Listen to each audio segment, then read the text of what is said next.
I composed this poem on September 6, 2025, and it is titled The Cost. No one tells you that staying the same has a price, that the wounds you refuse to look at begin to make decisions for you. They choose your reactions, they shape your relationships, they whisper fear where healing and love could live. Unhealed pain doesn't disappear, it repeats. It asks to be seen until it's heard through exhaustion, distance, harm to others, yourself, or loss. Choosing to heal is not about blame, it's about awareness, because healing costs effort, but staying unhealed costs you more. I don't wish I could go back in time and change the direction of my life. I do, however, wish I would have known then what I know now. The cost of me choosing fear over healing and love was the death of my precious baby, Aaliyah Marie. I'm letting y'all know now, this is probably going to be a very emotional podcast for me, because anytime I reflect on the decisions I made and how that led to Aaliyah's death, I become emotional. But I'm going to say welcome to Breaking the Curse. Again, this season is about awareness. The moment you realize that healing is no longer optional. We'll talk about generational cycles, boundaries, spirituality beyond religion, and the discipline it takes to choose yourself daily. This is where the work begins. Before we begin, take a breath.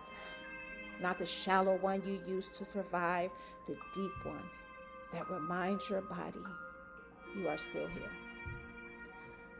This space wasn't created for perfection, it was created for truth, for unlearning, for the courage it takes to choose yourself after generations of silence.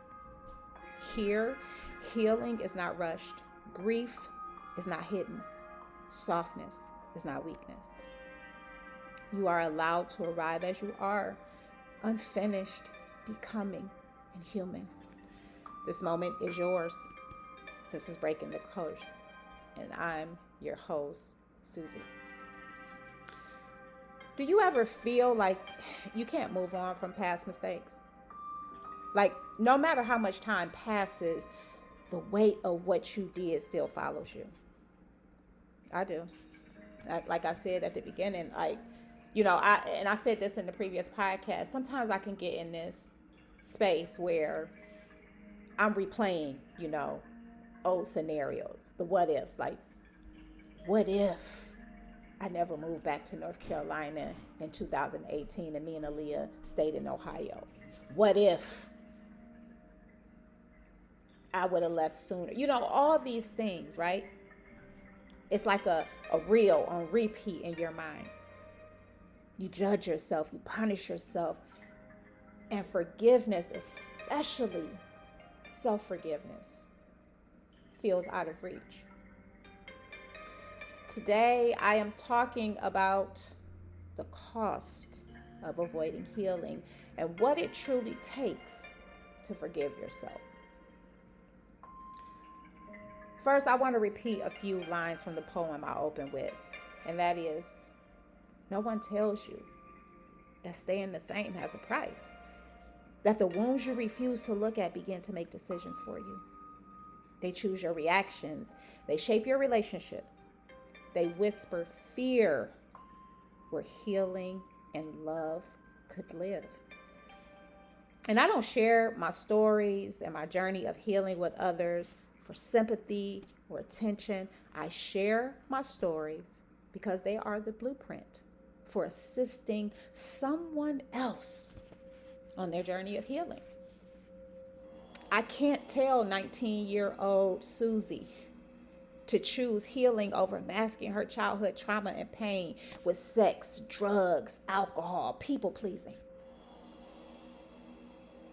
Because the price of her avoiding her healing and staying the same will cost her the life of her precious daughter, Aaliyah Marie. I know that there's another 19-year-old Susie out there somewhere who needs to hear these messages.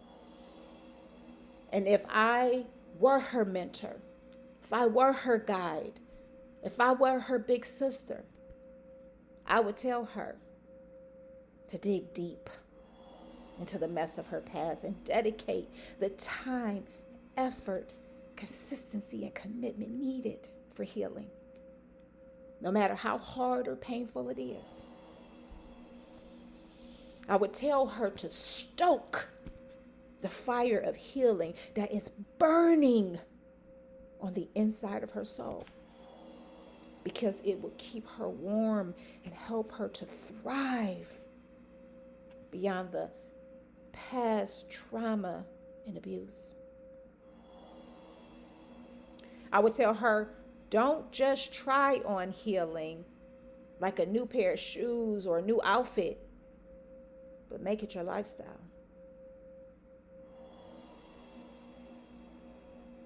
I would tell her to choose self-love and not an abusive love, because that type of love is based in fear.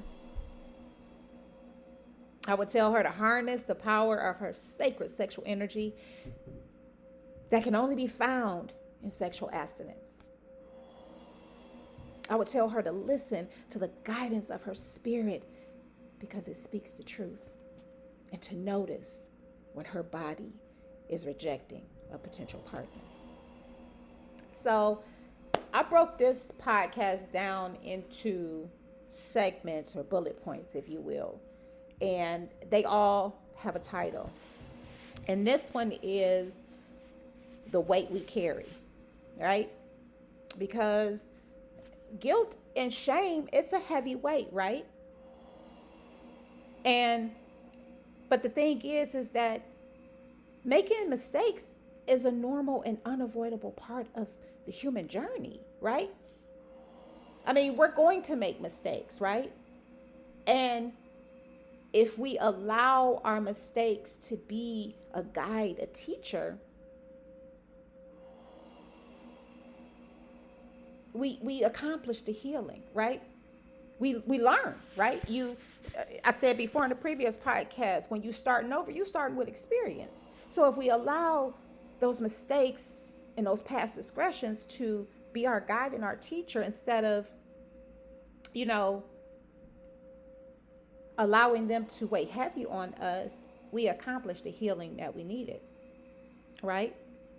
Because when we make them, we don't always respond with compassion, right? We respond with self-hatred, self-abuse, negative affirmations. We dwell on them. We feel guilty about them. We feel shame toward them. And then that starts to reel in our mind, right? And then we start believing the lie that we are unworthy of forgiveness. But hear me when I say this. Making a mistake does not make you a bad person. It makes you a spiritual person having a human experience, right? Because in order to navigate this life, you're going to have to make those mistakes. But when we refuse to forgive ourselves, we trap ourselves in the past. We stay stuck in that reel. And the cost of that is heavy. It's heavy mentally, it's heavy emotionally, and it's heavy spiritually, right? This is why a lot of people don't feel like they can truly connect to the divine version of themselves or the God within them, right? Because it's heavy. The real is constantly playing in your mind. That's your mental, right? The guilt, the shame, the compassion, the unforgiveness, that's heavy on your heart, which is your emotional. And then again, when you feel guilt and shame and, unforgiveness towards yourself, how can God forgive you, right? How can God forgive me if I can't even forgive myself? And I'm not talking about it. I don't care if you believe in God or not. Everybody refers to it as something different. But if I can't forgive me, how can I truly connect to the God within myself, to my higher self, if I can't even forgive the past version of me, right? And self-forgiveness or forgiveness of others is never about excusing what happened. It's about freeing yourself from a lifelong prison, right? The cage that you have locked yourself in of guilt and shame. Self-forgiveness is a key to set you free. My second point is why self-forgiveness matters, right? Because forgiveness, again, I'm going to use the example of you being locked in a cage. Forgiveness is your key. That's your first step in healing. You got to forgive yourself. You have to forgive yourself. I think that's why I'm able to move forward, even after Aaliyah's death, right? Because although, I can get into this space of where my mind will try to convince me of all the what ifs.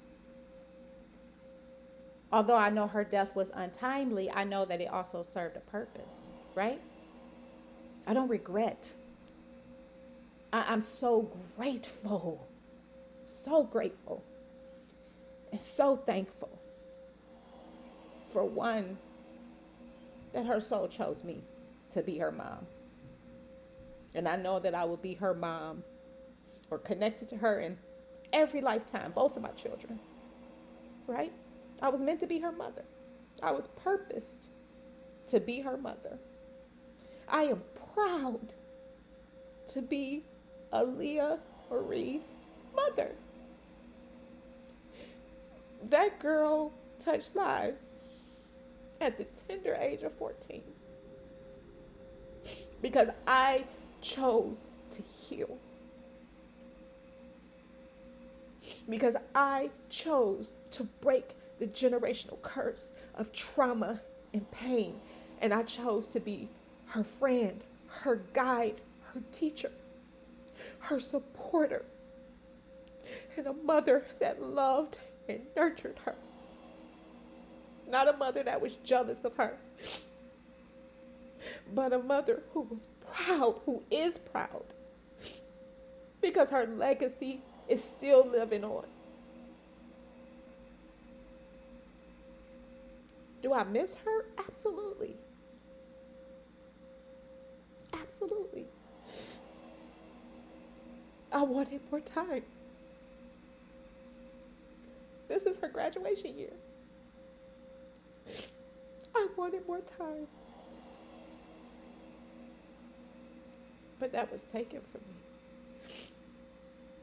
Because people that I chose to be in my life are still carrying guilt, shame. They feel unworthy of forgiveness, right? They're trapped in the past. They allow the heavy weight of guilt and shame and unforgiveness to weigh on them mentally, emotionally, and spiritually. And what did I say before? That causes their reactions, right? That causes them to harm not only themselves, but to harm other people too.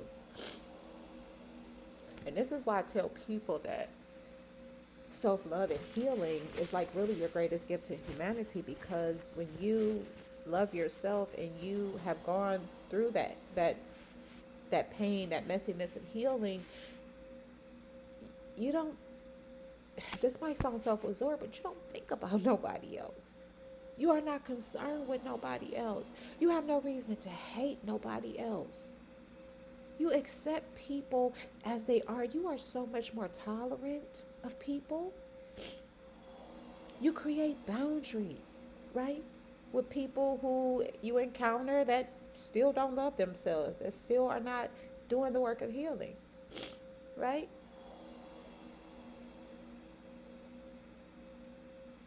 So forgiving yourself is the first step to moving forward. It's how healing begins. It's how lessons are integrated instead of becoming lifelong wounds, right? Yeah, we'll always have the scars. Like I've said before, this grief I will carry for the rest of my life. But I know how to carry it with love. I know how to sit with my emotions and let them come to surface without stuffing them down or masking them or shutting them out. You know, and the one thing about forgiveness that people overlook is that when you forgive yourself, you make space for forgiveness from others, right? Because how can you believe you deserve grace from someone else if you refuse to give it to yourself? And when we avoid healing, we put up a wall towards healing. Just a wall. Most walls don't protect you from anything, right? It only prolongs your pain.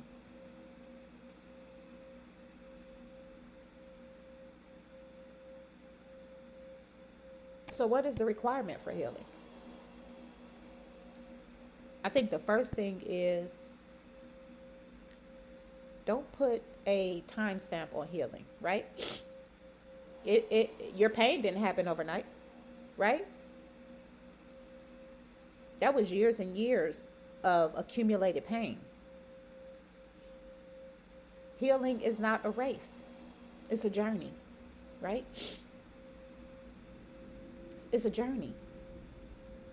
You'll be doing this self-love healing thing until the day you breathe your last breath, right? And just like a physical wound, mental, emotional pain requires patience and care.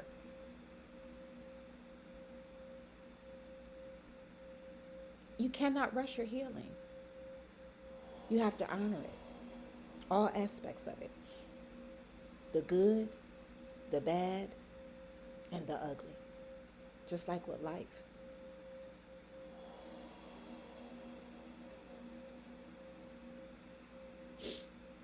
And part of the healing process is accepting what happened, right? Even the stuff you had no control over. And choosing to forgive yourself. To forgive those who hurt you in your childhood, right? Because again, this is generational stuff. It's not stuff that you ask for, but it's your responsibility to heal it. And I know that it's like, what? I ain't asked for none of this. But if it's going to stop, it's going to stop with you. Don't carry it into another generation. Right? So when we accept it, forgive ourselves, doesn't mean that we're forgetting. Doesn't mean that we're pretending. It means that you're choosing to release the grip that the past has on you. Right? Because when we dwell on the what ifs, the could have, the would haves, the should haves, we stay stuck, we stay stagnant, we stay in the comfort zone of pain, of familiar pain, right? Because again, with healing, you're going to experience some pain, but it's a lot of unlearning. It's a lot of unlearning.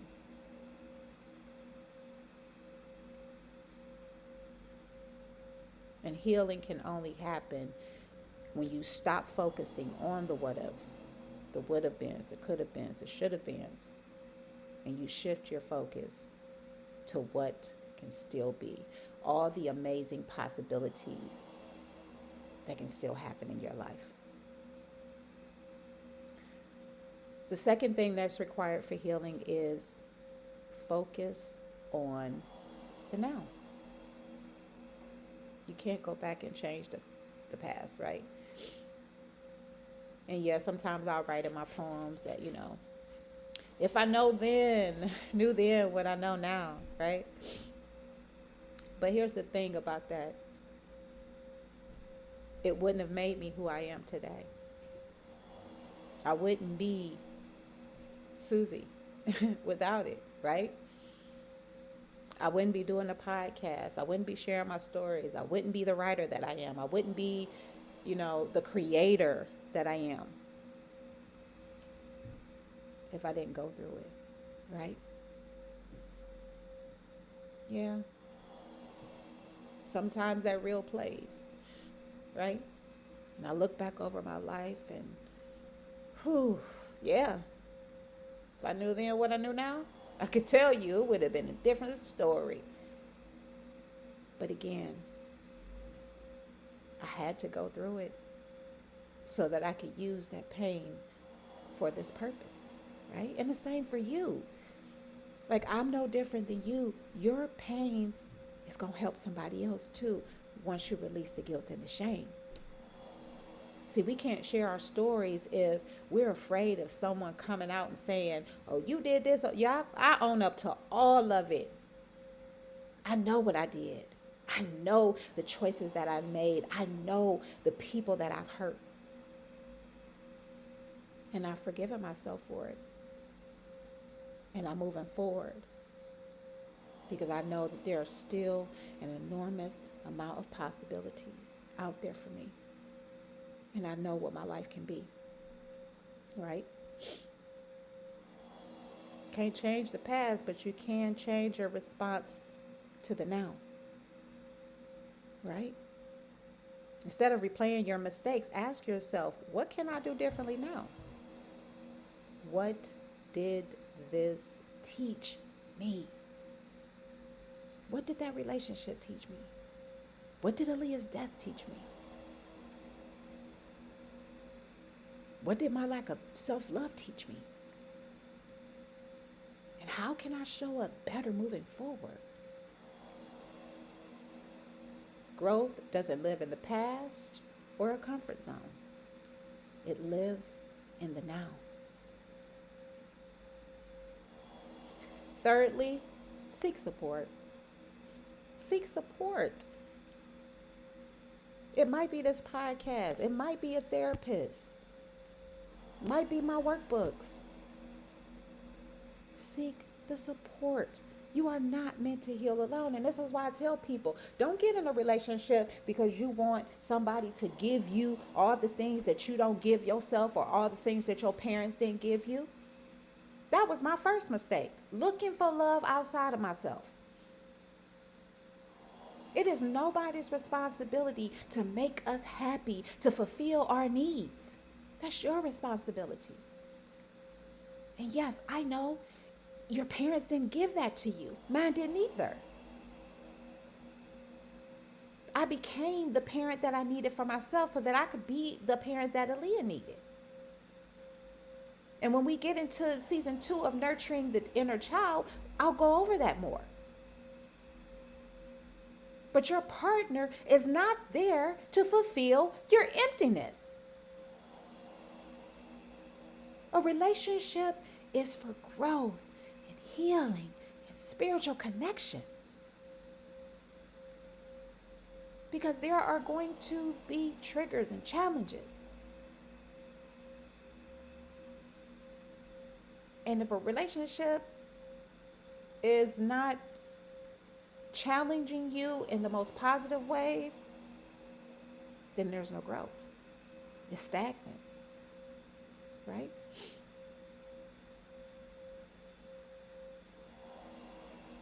And again, I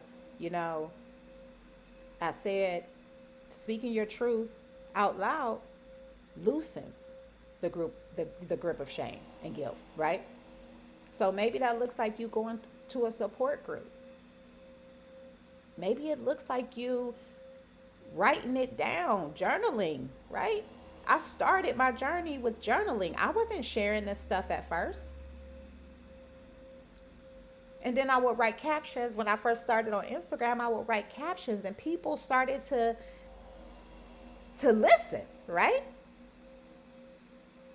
So that's when I decided to create really release my journals, right? Because I was just writing in my journals. I was just sharing information from my journals. And that's when I finally decided to go ahead and start to release those journals, right? And then the more that I healed, I was like, well, how can I help others on their journey? And that's why I created the workbooks. Because these are the tools, the techniques that I used on my healing journey to be here in 2026, the healthiest that I've ever been. Even in my weight, you know? And when you share your stories, right? And you don't have to, I know the fear of sharing them publicly, right? Because when you're at the beginning of your healing journey, that shame and that guilt is still there, right? It's still lying there on the surface. But the deeper you progress in your healing, you'll realize so many people are going to be responding to you, right? Like even go to a support group, right? You're going to find out so many people are like, damn, I'm not alone. I wrote a poem too that was like, I think it might be in Confessions. It say, we all suffer from pain, right? Yes, my story might be different from yours, but the pain is still the same, right? You're not alone. There's so many people who have walked this path too, right? And I especially want to say this for my melanated community.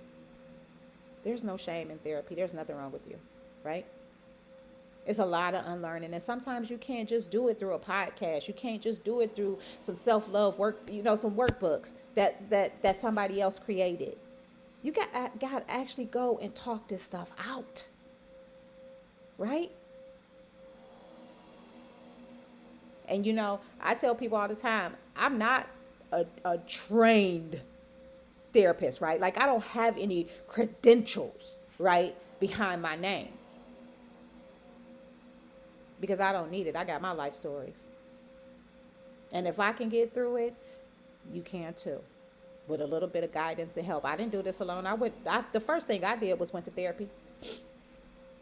I told y'all that in the other podcast. The first thing I did in 2006 was when I went to the church and it was a grief recovery group. And I did also a class that was healing the mother and the father wounds. But that wasn't the last of my therapy, right? After I decided to separate from my children's father, I sought out a therapist. When I got divorced, even in the separation, I was sending Aaliyah and myself to therapists, right? Talk that stuff out. When I got divorced, I had a therapist. When Aaliyah died, I had a group, a parental grief support group for other people, with other people who have gone through what I've gone through, right? But I don't feel like I need the training because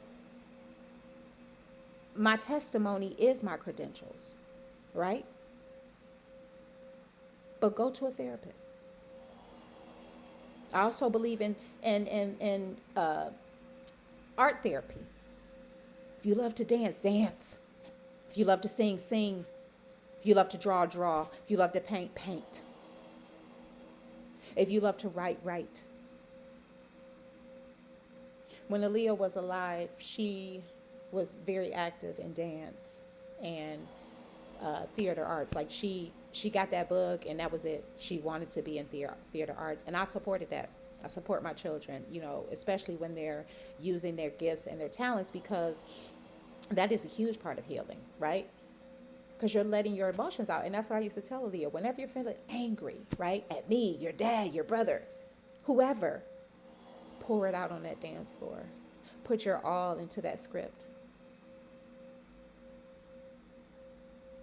Because that's where that pain belongs, in your art. And that makes the most beautiful art, right? But if you need to seek therapy, seek therapy. I'm an advocate for therapy. So many people will look down on you, right, for going to therapy. What's wrong with you? Or if you ask them to go to therapy, ain't nothing wrong with me. That's not what I'm saying. But this is generational pain. A lot of this stuff, again, you have no idea where it's coming from. This is the pain of your ancestors, right? When I think, this is why I'm so compassionate with, well, I don't want to say I'm compassionate with racists, but I do understand. I don't condone it, but I do understand it, because this is stuff that is ingrained into their DNA, right? It's ingrained in their DNA.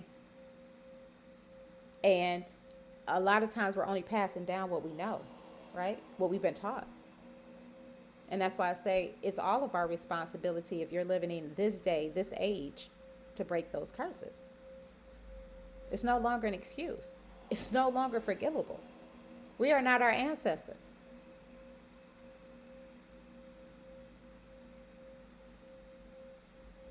The fourth thing and the last thing that I want to say is be gentle with yourself, right? You have grown up under harsh criticism, right? You have grown up through abuse of all types.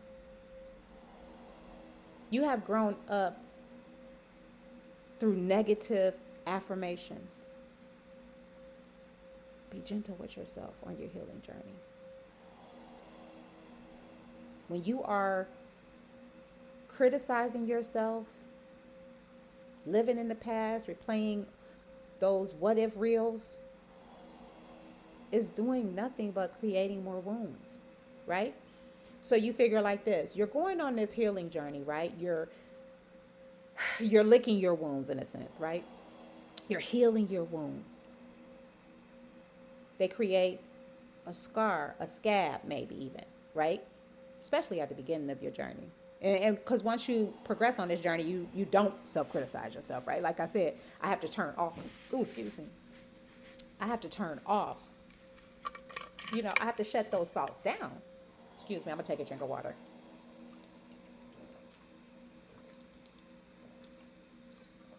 I have to shut those negative thoughts down, right? I have to turn off that what if reel quickly when it starts to play in my mind. Because, and I'm further along on my journey, but when you're first starting this journey and you start criticizing yourself and, self-hatred and negative thoughts, you don't do nothing but open that wound back up. That's it. You have to be kind and gentle to yourself on this journey. This wasn't taught to us, right? What was taught to us? I don't know about you, but I was taught that healing is outside of me, that Jesus is coming to save me, right? That Jesus is coming to heal me. I've learned to recognize Jesus as a Christ consciousness, and self-love is my greatest healer.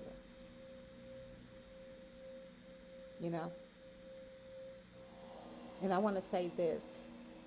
If you have started the healing journey, give yourself some credit. My God. Be proud of yourself for even taking that step. I want you to be proud of yourself for even listening to my podcast. Because it means you are ready.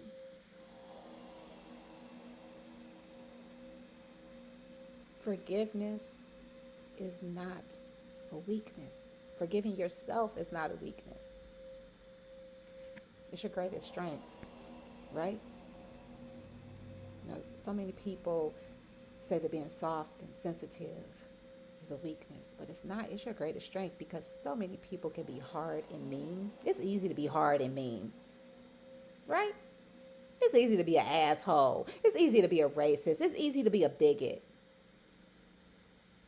How hard is it to be gentle and kind and soft and sensitive? It's courage. And when you can be kind to yourself, when you're not harshly criticizing yourself, when you are forgiving yourself, guess what it does? Not only does it create emotional maturity, emotional resilience,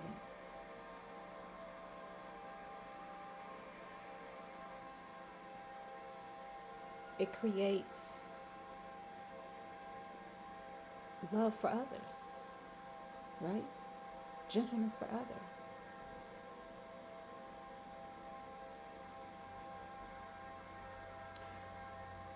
All right, in closing, I want to say that avoiding healing comes at a cost.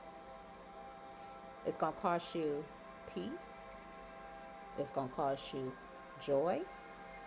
It's going to cost you presence. It's going to cost you wholeness. It's going to cost you freedom. But when you make the choice to choose healing, even when it's uncomfortable, it returns those things back to you, right? It gives them back.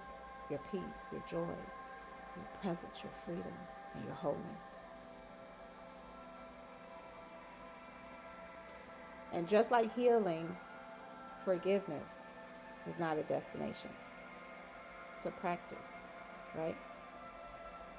One gentle decision at a time, because you most likely, you got to forgive yourself for a lot of stupid shit you did, right? A lot of dumb decisions you made. A lot of things you said, didn't say, right? The healing starts with forgiveness. So before I close it out, I want us to speak some positive affirmations over ourselves, right?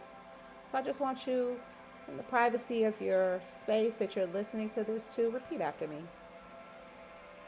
I am allowed to grow beyond my past mistakes. I forgive myself for what I didn't know then. Healing is happening, even when it feels slow. I choose compassion over punishment. I deserve peace, grace, and a purposeful future. Be patient with yourself. Speak your truth. Seek support when you need it. And remember, you deserve forgiveness. Healing is waiting for you whenever you're ready to stop avoiding it. As we come to a close, I want you to take another deep breath. Let your shoulders soften. Ask yourself gently, what cycle am I ready to release? And notice what comes up without judgment. You are not here to shame yourself. You are here to choose differently. And when you're ready, write down one boundary, one truth, or one promise you're making to yourself today. Now I'm going to ask you to take another breath, another deep breath. Notice everything that shifted. Notice everything that softened. Remember, you didn't come to this podcast to be fixed. You came here to be reminded that healing happens in the quiet moments when you choose yourself without needing permission. And I want you to carry what resonated and release what no longer fits, and trust that showing up was enough for today. And remember, every time you return to yourself, you are breaking the curse, and the cycle loosens its grip. Thank you for joining me today. If this episode stirred something in you, take it as an invitation, not a burden. You don't have to heal all at once, but you do have to begin. And you can deepen this work with the workbook journal bundle located on my website. Each workbook journal was created to help you remain consistent on your healing journey. I mean, I can point out different ones. If you want to ask me which one would I suggest first, if you can't get the bundle, From Victim to Victor, right? Transforming pain into power. That's your first one. Then I would say go to the 30 days to a healthier, more confident you. And then after the 30 days, get the self-love, the Empowering Me self-love workbook, because that one is filled with like 90 days of affirmations and prompts and journaling space, and progress notes and stuff like that. But I recommend the whole bundle, right? Just get the whole bundle and work. The great thing about these is that they are work at your own pace. I believe in the 30 days to a healthier, more confident version of you, I do offer a coupon code for mentoring if you're interested in that. But yeah, I'm here for that. I'm here. This is a safe space. So I want to thank you for sitting with me today. And I hope you'll join me again next week.